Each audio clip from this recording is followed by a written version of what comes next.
And for his role in the January 6th Capitol riot is back behind bars, this time after a jury convicted him of sexually assaulting a child. A jury found 45-year-old Andrew Johnson guilty on 5 charges, including molesting a child under the age of 12 and a minor under 16. In 2024, Johnson pleaded guilty to entering the U.S. Capitol through a broken window. Police say he used his status as a pardoned rioter to coerce the victim. Johnson now faces up to life in prison.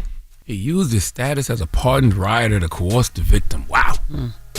Wow. President Trump does not make good decisions. Okay, at some point, even the members of the MAGA cult have to be honest about this. Not only was this guy pardoned for January 6th, and he shouldn't have been, he also sounds like he would have had a grand old time on Epstein Island. Okay, MAGA, I think y'all got a type. Now, if you're keeping score, President Trump pardoned about 1,500 people connected to the insurrection, and at least 33 of those individuals have been rearrested, charged, or sentenced for other crimes since the Capitol attack. And at least 5 of those people have committed new crimes after receiving their pardons, okay, of various assaultment charges, burglary, weapons offenses, domestic violence, DUI, possession of illegal materials, and now Andrew Paul Johnson sentenced to life in prison for sexually abusing 2 middle school age children. What did Maya Angelou say? When someone shows you who they are the first time, believe them.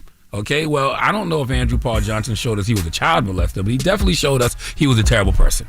All right, can somebody please ask President Trump about all the people he's pardoned who have ended up going back to prison? Can you ask him specifically about Andrew Paul Johnson? Okay, there are still some honest press corps members out there. Caitlin Collins of CNN. I know you have more pressing issues to be asking the president because there's a lot going on, but I just want to see how he would spin this one. Okay, a man you gave a presidential pardon to for storming the Capitol on January 6th has been sentenced to life in prison for sexually abusing children, and he used his pardon status to get victims.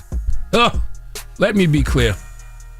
He received a pardon from Trump, and the pardon had nothing to do legally with the crimes he committed, sexually abusing children, but life has a funny way of revealing who people really are, okay? Because sometimes when you shine a light on somebody's actions, you realize, January 6th might not have been the worst thing about them.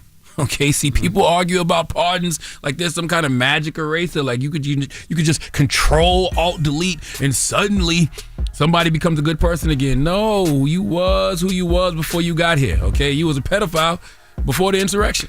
You was a pedophile before the pardon. You're going to be a pedophile after all that too. Okay, see, a pardon might erase a charge, but it can't erase your character. Donkey of the Day is sponsored by renowned personal injury attorney Michael the Bull Lamonsoff. Don't be a donkey when you need a fighter on your side. If you're ever injured, go to michaelthebull.com. That's michaelthebull.com. And when you mess with the bull, you get the horns. Hold up. Every day I wake up. Wake your ass up. The Breakfast Club. Y'all finished or y'all done?